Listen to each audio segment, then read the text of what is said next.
It was one of those cold autumn nights when the air stings your cheeks and the moonlight lays silver across quiet streets.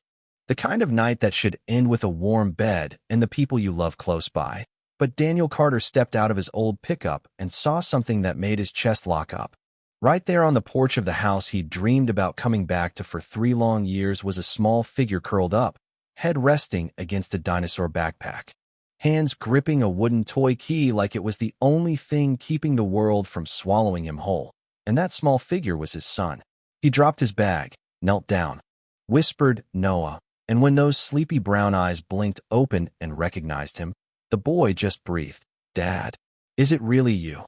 Then launched into his arms, ice cold, trembling, whispering how Mom had gone to dinner with Uncle Ethan and told him to wait because he was a big boy now. So he waited and fell asleep outside. Daniel's mind went tight. Who was Ethan? And how the hell was his boy out here in the cold with no key and no one answering the door? He carried Noah to the small cabin he'd rented on the edge of town. A barebones place, but at least it was warm, tucked him into bed, and sat there the whole night, listening to his breathing, feeling that wooden key press against his son's palm like some silent message. By morning, Daniel was asking careful questions, learning that Uncle Ethan didn't like kids, that Mom sometimes told him to call Ethan Dad, and that Noah never did, because he already had one.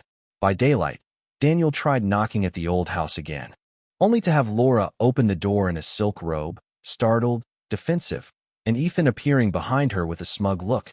Daniel didn't step inside. Just told her they'd be explaining last night's situation to a judge if that's what it took, then walked away with Noah, deciding in that moment he'd keep him close no matter what. The cabin became their little fortress, simple breakfasts of peanut butter on bread, quiet afternoons fixing up an old bench. Noah flipping through comic books, but always glancing at his dad like he was afraid he might disappear. Daniel noticed bruises on his arm one day. Heard how he'd crawled under the bed to clean up fast because Ethan didn't like his things lying around. And that was when something hard started to set in Daniel's chest. Then came the rainy night. Noah had lost his key, came home soaked, pounding on the locked door, calling for his mom while she and Ethan were out celebrating a business deal. And by the time Daniel's gut told him to check, the boy was huddled on the steps shivering, whispering, "Please don't leave again," into his father's coat. Miss Mildred from next door saw it all, tears running down her face, telling Daniel, "This has happened too many times. He deserves a father and a home where the door's always open." That night, Daniel made the call to Sarah Chun, a young family lawyer, telling her he wanted custody and the truth brought to light, while she dug into Laura and Ethan's finances, finding suspicious shell property deals and possible money laundering. Daniel kept working at Bill Harris's garage, steadying his income, and picking Noah up every day from school. Noah's teacher, Miss Amy, and child psychologist Dr. Leah Morgan both backed him, saying the boy's mental health was fragile but improving with his father's presence. The breaking point came at Blue River Restaurant, Laura and Ethan pressuring Noah to call Ethan Dad in front of a crowd. Ethan laying on the false charm, Laura nudging him under the table, and Noah, hands clenched, finally saying, "I already have a dad. He would never lock me out of the house." Daniel was standing at the door, having followed them on a hunch, and his voice cut through the room. "Let go of my son." In court, Laura's lawyer painted Daniel as unstable, absent, unable to provide. But Sarah countered with the marriage records, the neglect, Dr. Leah's psychological report, and a simple essay Noah had written for school. "If I could choose someone to walk with me through the dark, I'd choose Dad. Because Dad didn't forget me outside the door." Then came the financial evidence, tying Ethan to fraudulent accounts in Laura's name. Ethan was arrested days later. Fraud, money laundering. The whole facade crashing down. Laura lost her job, her reputation, her friends, and when the final hearing came, Judge Maria Bell granted Daniel full custody, the old house, and strict limits on Laura's contact until she could prove she'd changed. Outside the courthouse, Laura stood frozen, realizing too late she'd traded her son's love for an illusion. Winter came to Oak Creek with its first snowfall, and in the red-roofed house Daniel painted fences, planted flowers, filled the kitchen with the smell of waffles. Noah came home from school one afternoon, dinosaur backpack on his shoulder, pulled out that wooden key. and turned it in the lock just for the sound of the door opening. Daniel looked up from a book by the fire and smiled. "You're home, buddy. Waffles are ready." Noah didn't even answer, just ran into his arms, and that was all either of them needed. Now their evenings were board games, hot tea, and quiet talks about the day. Daniel hung the first note he'd ever written to Noah, "I'm here, always," on the kitchen shelf, a daily reminder that some doors stay open forever. And one night, tucking him in, Noah whispered, "I'm not afraid of sleeping anymore, because I have the key, and this is my home now." Daniel held him tight, tears warm against his cheek. Knowing the real victory wasn't just winning in court. It was giving his boy the unshakable truth that love and presence were his to keep. The story of Daniel and Noah isn't about wealth or perfect families. It's about the small, stubborn acts of love that outlast betrayal. The neighbors and teachers who speak up when a child's voice isn't loud enough. And the simple power of a door that never closes on the one who needs it most. And maybe that's where we should all stop and ask ourselves. In our own homes, are we the open door? Or the one a child's been left knocking on? The thing about happy endings is, they never really end, not in real life. What Daniel had with Noah now was good, better than good. But life in Oak Creek had a way of throwing shadows where you thought the light was safe. Winter passed, the red-roofed house filled with the smell of cinnamon and fresh paint. And Daniel thought maybe they'd turn the page for good. But then one morning, a letter slid under the front door, no return address, just his name in sharp, deliberate handwriting. Inside was a notice that Laura had filed a petition to regain partial custody, claiming significant changes in her life circumstances. The words felt cold against his fingers, like they'd been cut from ice. He didn't tell Noah right away. Kids deserve mornings without worry, so they had waffles, packed the dinosaur backpack, and walked to school through the thin spring sunlight.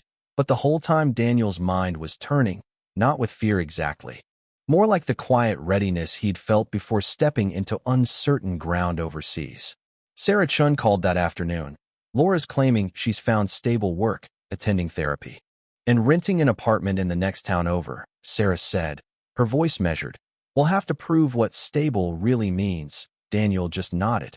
The memory of that rainy night still burned into him, and he knew paper changes didn't always mean the person had.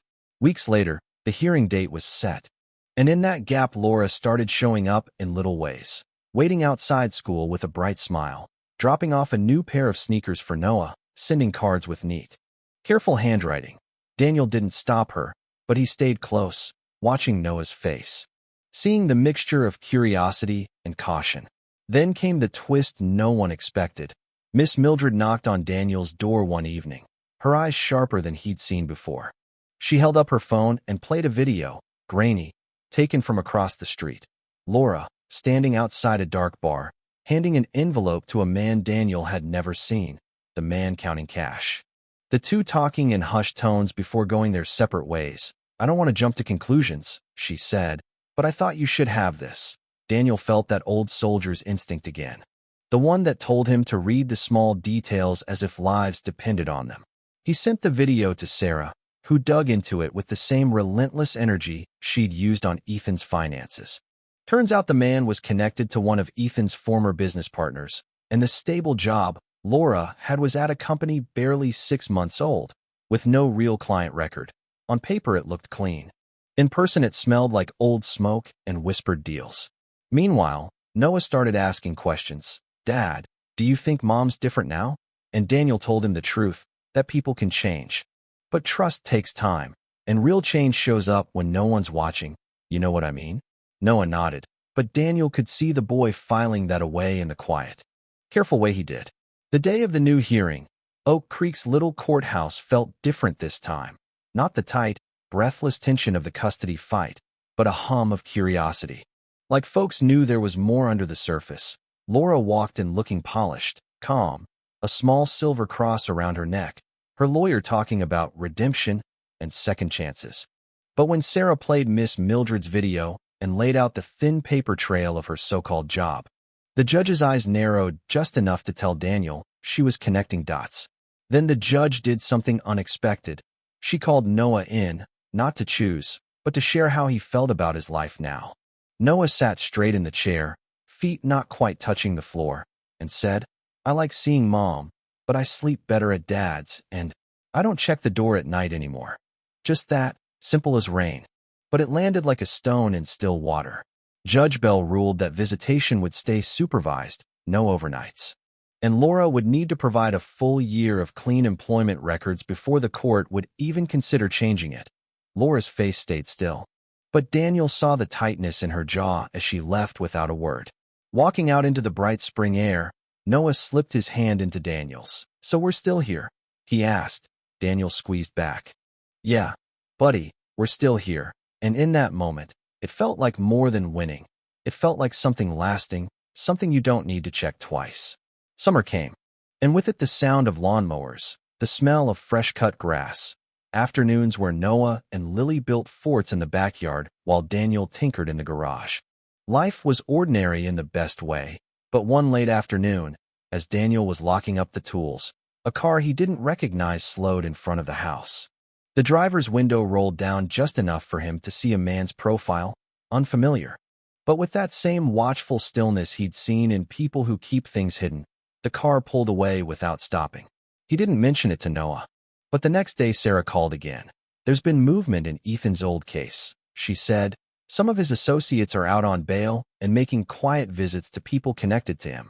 She told Daniel to keep an eye out, and something in her voice told him this wasn't over. That night, after Noah was asleep, Daniel stood at the front door, looking out at the street. The wooden key resting on the little table by the lamp. He thought about battles fought in the open and the ones that come quietly, dressed like neighbors or friends. And he knew the promise he'd made to his son, "I'm here, always," wasn't just about love. It was about standing guard, every day, no matter how calm things seemed. The house was quiet. The porch light casting a warm circle on the steps where once there'd been cold rain and fear. Somewhere down the block a car door closed, and Daniel stayed there a moment longer. Listening, not paranoid, just ready, because in Oak Creek, you learned that doors can close fast if you're not paying attention. And some promises are kept one steady night at a time.